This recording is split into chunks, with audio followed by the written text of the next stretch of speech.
that because the MIPS processor is being used in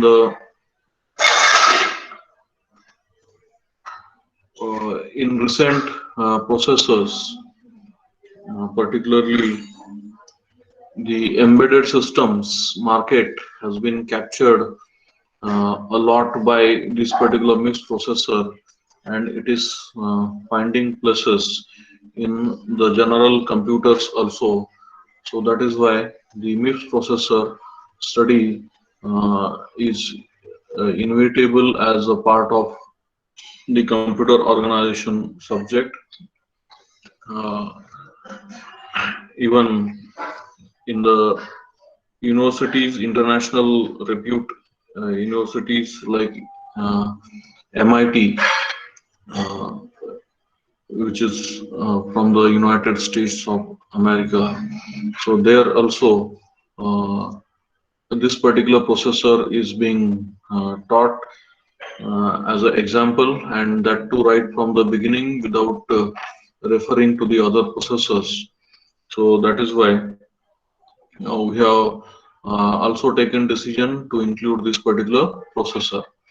So in the beginning, you may find it little difficult to understand the architecture or the the uh, instruction set of this particular processor, uh, because I am taking it the way it has been given in the book of Patterson, and because we need to cover it within the specified units, though I shall be conducting more lectures on it, though this particular unit is to be covered within 8 to 10 lectures, but uh, I shall cover it to the understanding of all of you, even if we require few more lectures. Okay, so let us start with this particular processor. In the last class, I gave you introduction to this particular processor, and some part of it we could see, and that time the slides were not available. Okay, so let us take to the introduction. That is, whenever we are designing any processor, there are certain factors you should look into, or any processor or any computer. The CPU performance factors that we have already discussed, which includes the instruction count, how much is the instruction count, what is the CPI, that is clock cycles per instruction for that processor or that computer, what is the cycle time, so it is determined by the CPU hardware. Then how this particular MIPS is implemented, so that we are going to study here, and later on we shall go to the pipelined version. Okay, so this is very much important. The high level of pipelining, which is supported by MIPS kind of processor, is not supported by the processor of the other type, its rivals, that is the CIS type of processors, that is the Pentium and all that. Okay, though Pentium processors from Intel, they claim that they also use the pipelining concept, but the level of pipelining that is being used in case of this particular MIPS processor is far or much way ahead than that of the Intel processors. The characteristics of this MIPS processor, which is of the RISC type, is the simple subset and shows most aspect, that is for memory reference only the instructions like LW and SW, that is load word, store word, are used. For performing arithmetic and logic operations. The instructions like add, subtract, ADD stand for add, SUB for subtract, for logical operation and the instructions like SLT. Uh, uh, I will let you know that is what is that SLT long form.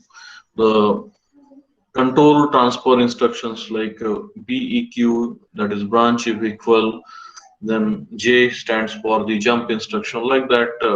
Very less number of instructions and very simple instructions with less number of you can say um, addressing modes. Okay, so again, you are not yet aware about what is the addressing mode and all that. Okay, but addressing mode is one of the important aspect in the design of any processors. So if more addressing modes are proposed, then there will be more number of there will be the architecture will be complex. Okay, whereas this processor it supports very less number of addressing modes. Uh, so its architecture is simple, and because of it, it is possible to implement the high level of or instruction level of pipelining. Okay, so instruction level of pipelining is less supported by the processors like the Intel processors. Okay, uh, so how are the instructions executed, so that you should have the idea about how these instructions are executed. Uh, as you are aware, instructions are stored in the memory, and these instructions need to be fetched from the memory. For the processor like the MIPS processor, which uses the hardware architecture, the instruction memory and the data memory are different. So the instruction is to be fetched from the instruction memory. The address of the instruction, okay, the memory have the addresses. They are identified with the address. Every memory has unique address, and whenever instruction is to be fetched from the instruction memory, or whenever data is to be fetched from the data memory, the memory is to be given the address. Memory should be submitted with the appropriate address. So as far as the address of the instruction memory is to be addressed, the address always comes from a special register, and that particular register is called PC, that is program counter. Program counter, as its name specifies, so program is supposed to be stored in the memory, that is the instruction memory, and which particular part of the program is being executed, and in that uh, particularly which instruction is to be executed next. So that particular address is being contained by this particular register PC. So PC contains the address of the next instruction to be fetched from the instruction memory. So that address is given to the instruction memory, and the instruction is fetched. Then there are number of registers inside the this particular processor. You may call it as register file. These registers can be read, even if required data can be written to this particular register, and depending on the type of instruction or instruction class, the ALU is going to perform the various operation. For example, ALU is the arithmetic and logic unit. It may perform the arithmetic operation, or the operation may not be directly related to ALU, it may be related to memory, that is loading the data from the memory or storing the data from the memory.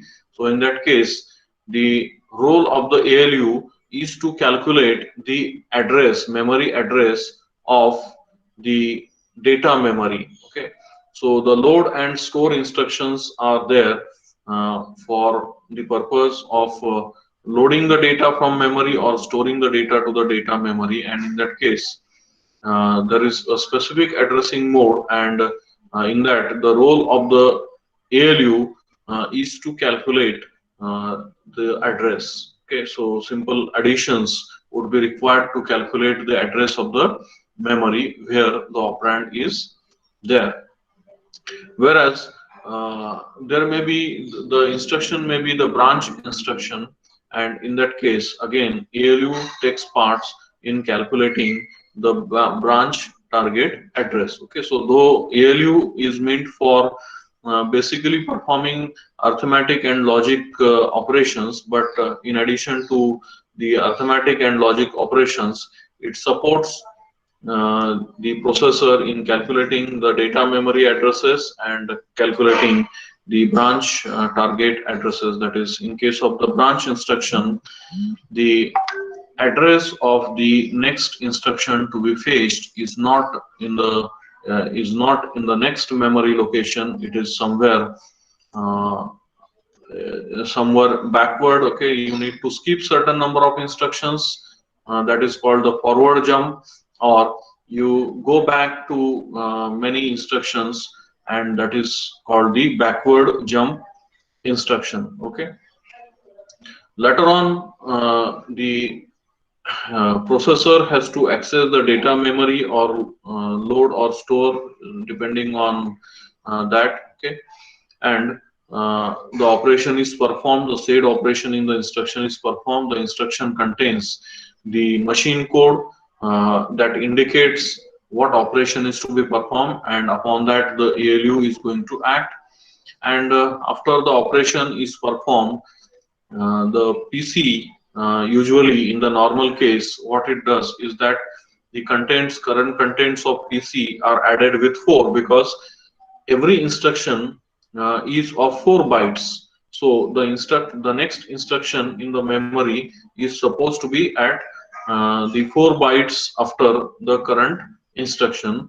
So 4 have been added, 4 are added to the content of PC, so that PC points the next instruction if the current instruction is not the branching instruction. Okay, in case if the current instruction is branching instruction, the contents of PC would be changed depending on how many instructions are to be skipped or how many instructions are to be going.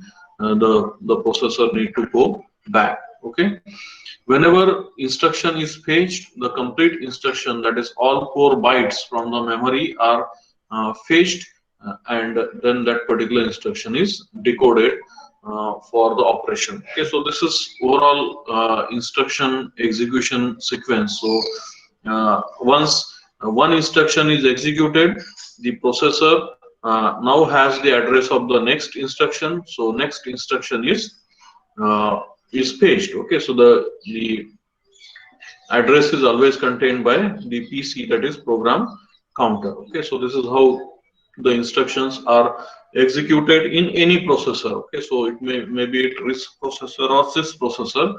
The instructions, the program is stored in the memory, and the instructions are continuously fetched, they are decoded, they are executed, and then you have some register in every processor called program counter. In some processors it is called instruction pointer, or different names are given in the different, maybe given in the different processors, and the program is executed in this particular fashion. Okay, as we discussed in the last class, this is the architecture of the MIPS processor. Okay, so we shall be going into the details of each and every part as to how it functions. So to see, in the beginning there is a program counter, there is instruction memory, the input to the instruction memory is the address of the memory, comes from the program counter. Output of the instruction memory is the instruction which is selected by this particular address. Okay, this particular instruction is given to the decoder. Not shown here. The decoder generates the control signal. Again, it is not specifically shown. It is shown only with the single lines, but these are not single lines. These are multiple lines. We shall see it later. Then you have the register blocks. So depending on what operations are to be performed, the certain registers are selected here, and ALU performs operations depending on what is that particular instruction. It may be arithmetic, logic instruction, and ALU produces the result. If it is related to the data memory, then the role of the ALU, as discussed, is to calculate the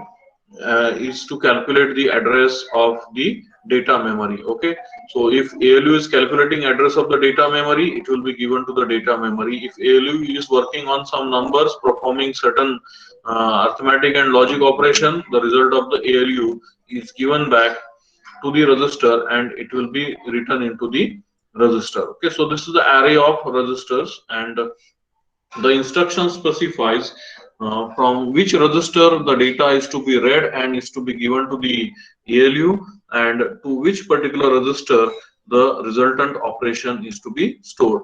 There are as many as 32 registers, and that is called register file in this particular MIPS processor. Okay.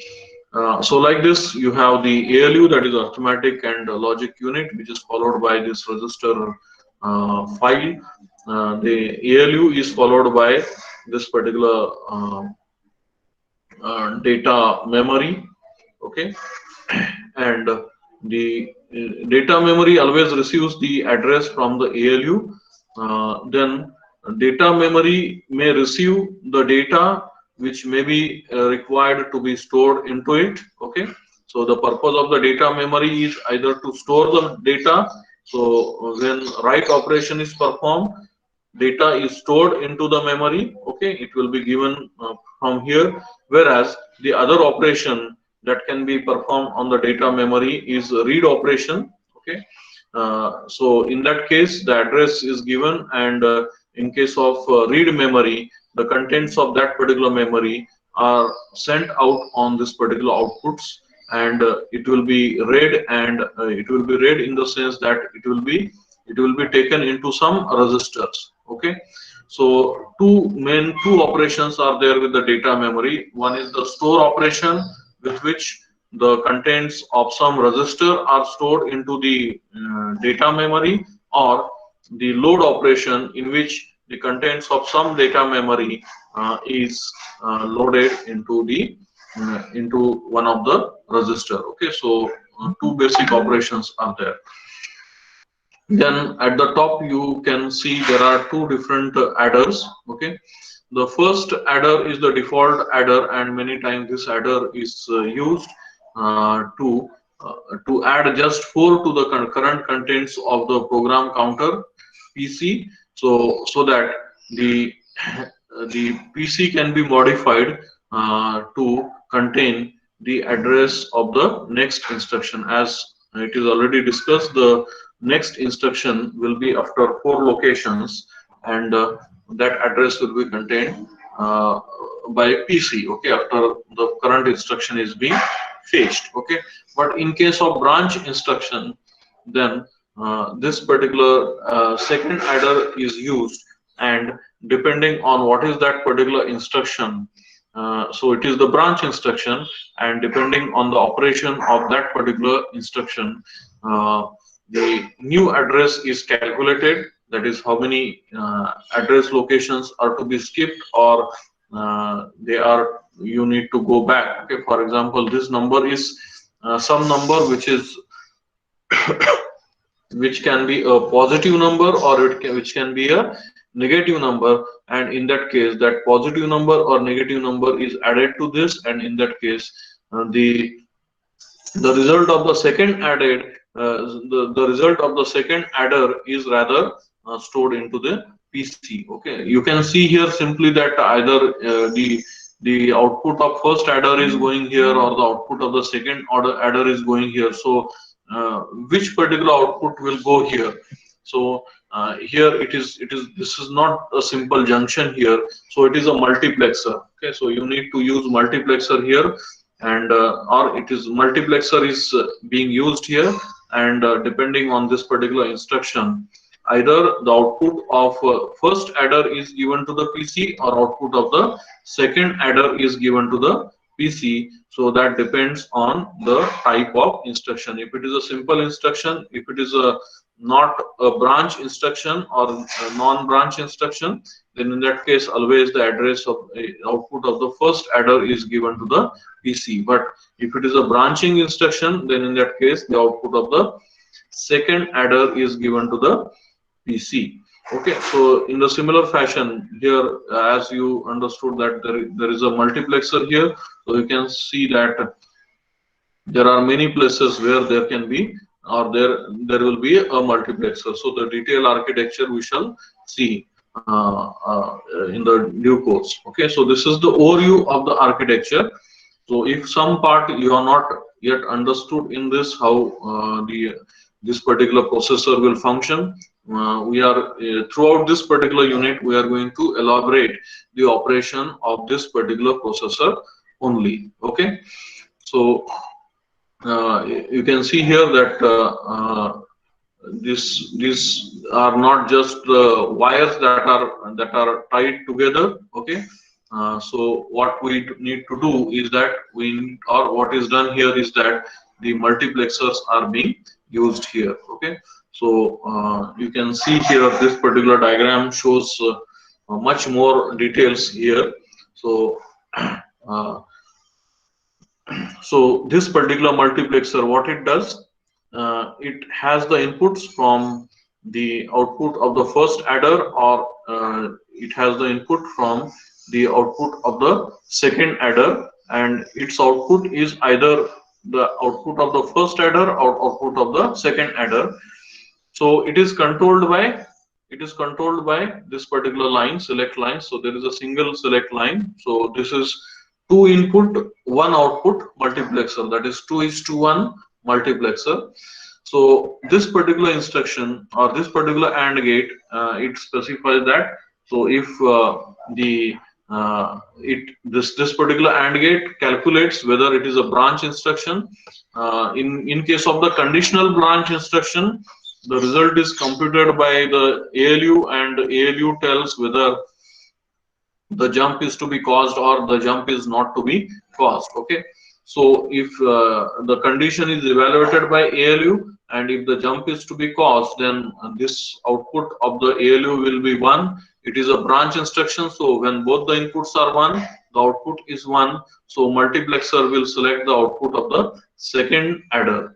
Okay, whereas if it is not a branch instruction, output of this so this particular branch input will be 0, and in that case the multiplexer will select the output of the first adder. Okay, from where this particular branch input comes, you can see the branch input comes from this particular control unit.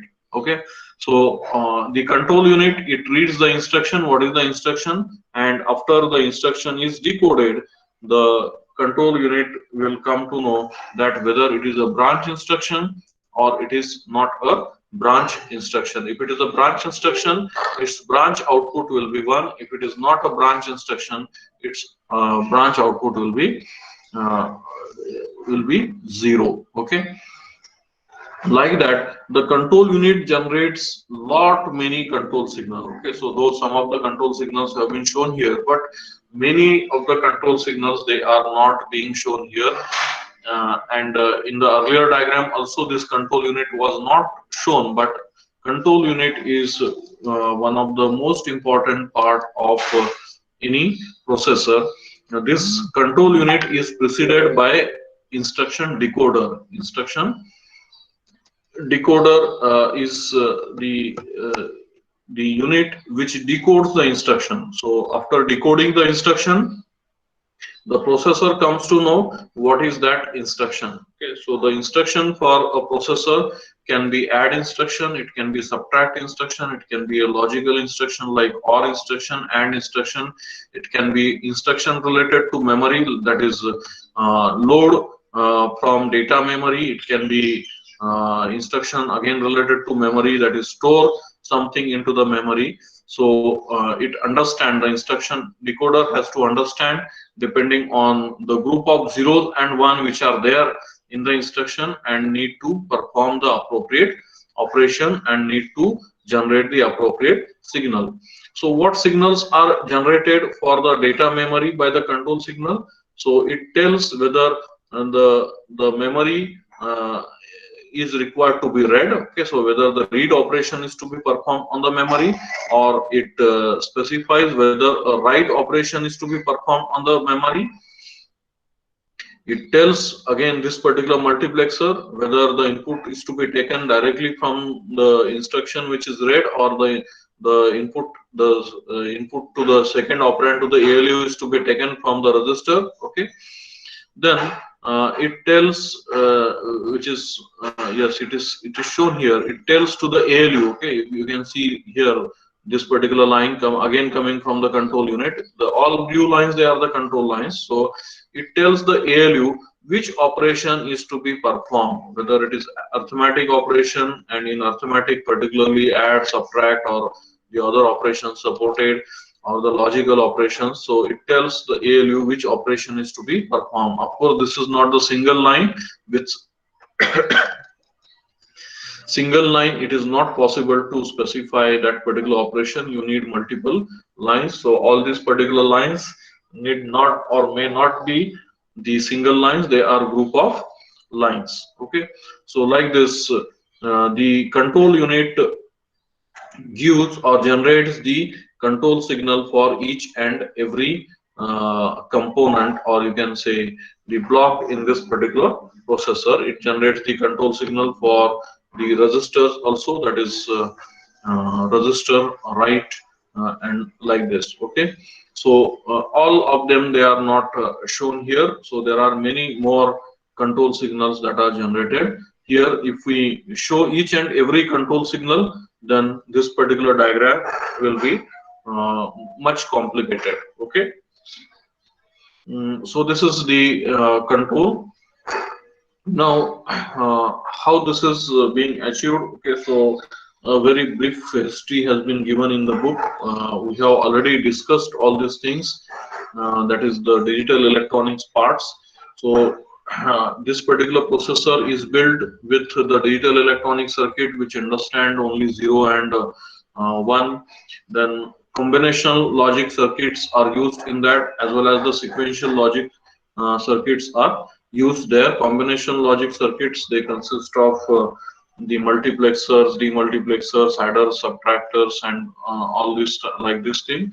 Whereas the major sequential logic circuit, they are the flip-flops. Okay, so register, they are made out of the flip-flops, and they are the store elements. Of course, the memory is also implemented with the help of the group of flip-flops. Okay, of course, there is a difference between the memory and the registers. Okay, the registers are implemented by using the highest, you can say, the technology, so that the operations with the registers is very fast, is very faster. Okay, so register is a kind of memory, so they are used to store your data only. Okay, but it is less in number. There are few in number, that is only 32 registers are there.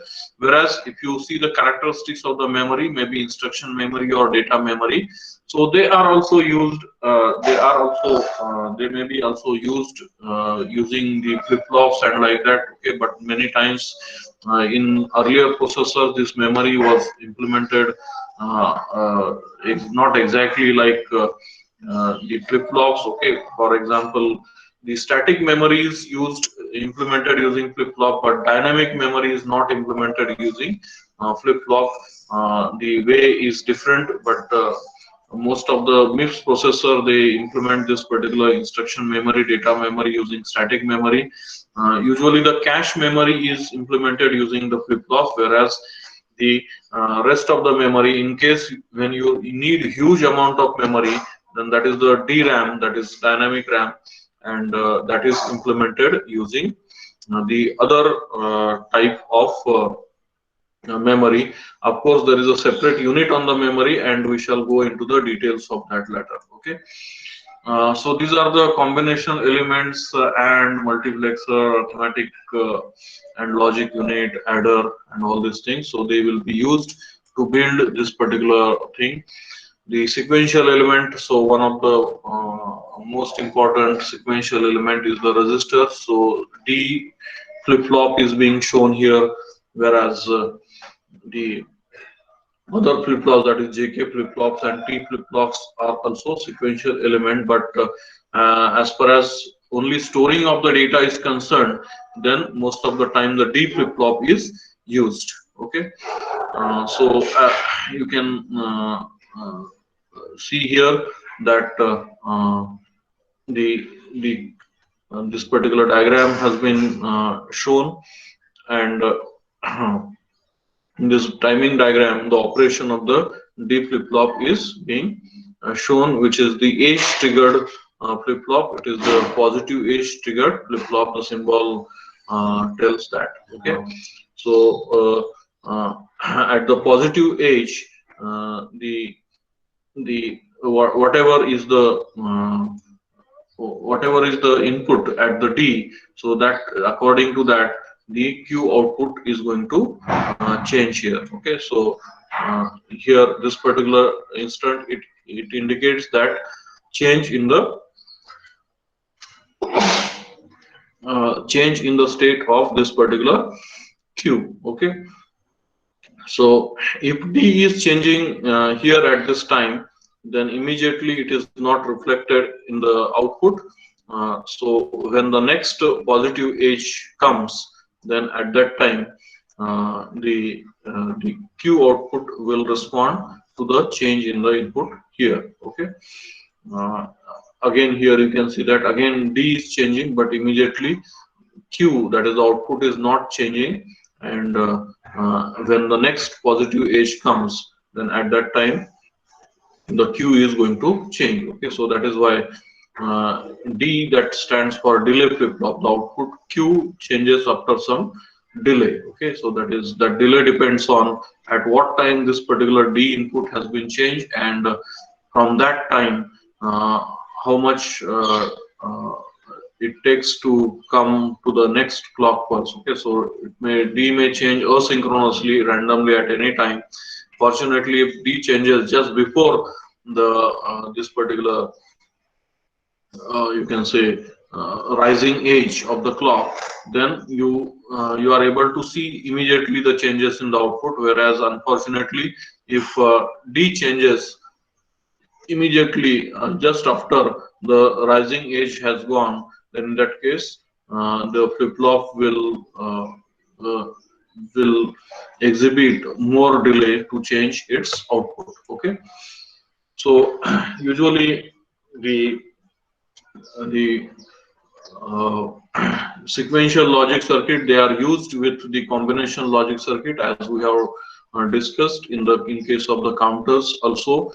In addition to the resistors, you need to have combination logic circuit so that you can implement the required circuit. Okay, so the combination logics transfer the data during the block cycles, between block cycles, and input from the state elements, output to the state elements, and the longest delay is determined by the clock period. Okay, so what is the role of the combination logic circuit is that they changes the state of the element, the state of the flip-flop. So the flip-flop may be set or reset, and finally it will the next state will be set or reset.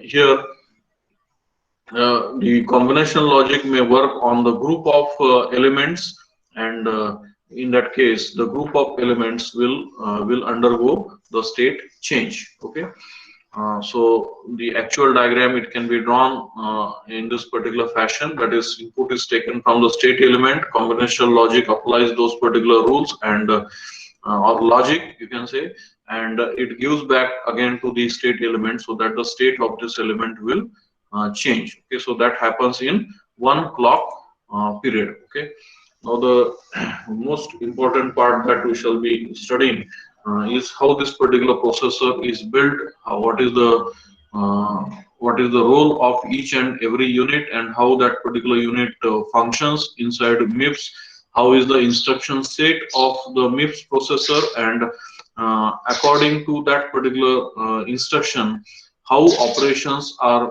being done in the MIPS processor. So that will be the part of the next class. Okay, so if you have any doubts up to this, you can ask. Uh, we have started with this particular MIPS processor, and deliberately today I have taken only the uh, introductory part of this particular MIPS processor. I have introduced you the whole MIPS processor, but again we shall be going into the details of this particular MIPS processor. Okay. In the beginning, you may find some part of this tough to understand because yet the tough part has not started.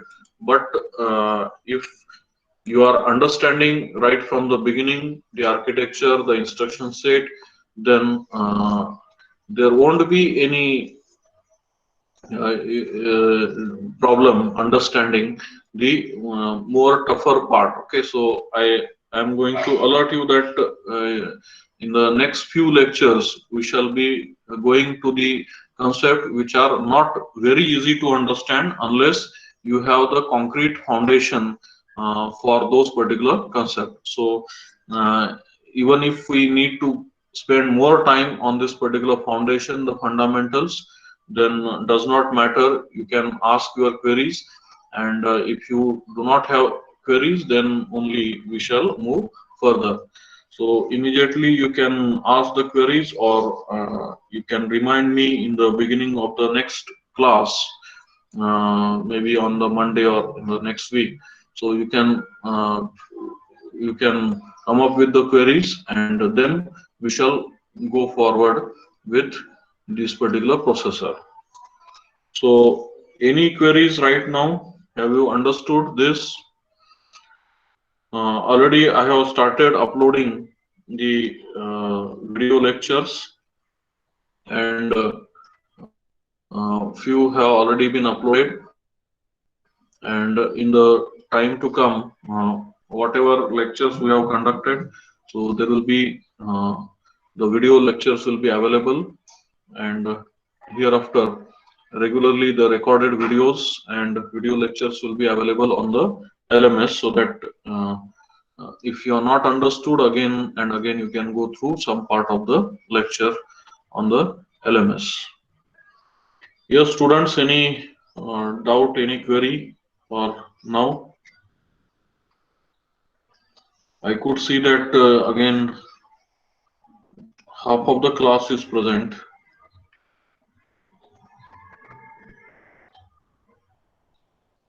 Yes, do you have any test immediately?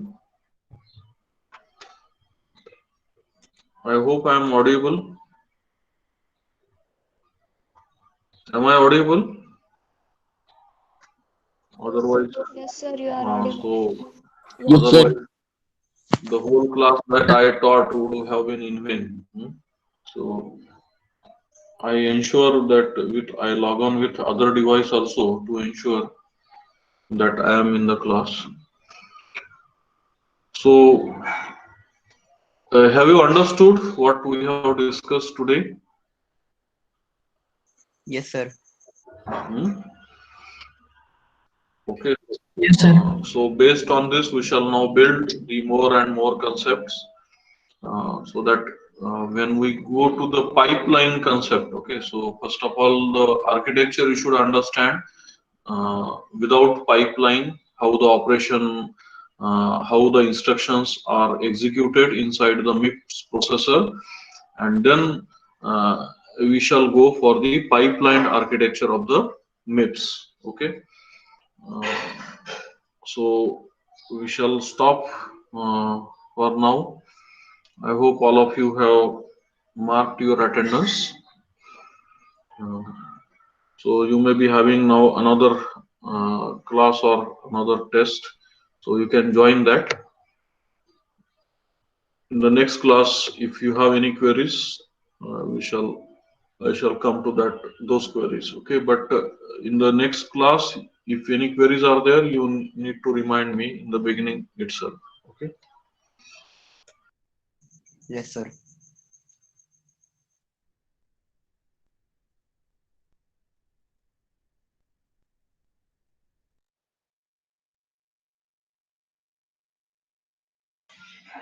Okay, all of you may leave the class.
Few students are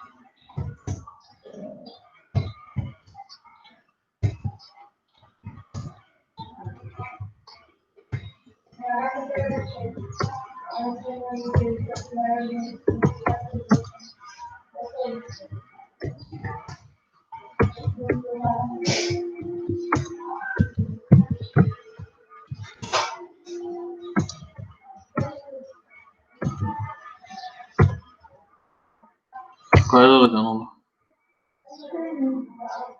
काय म्हणते ती? आई काय म्हणते अच्छा.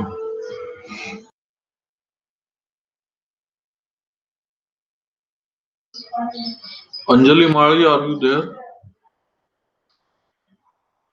Anjali.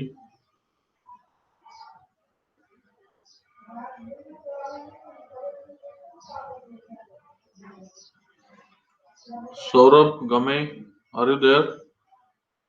Leave the session.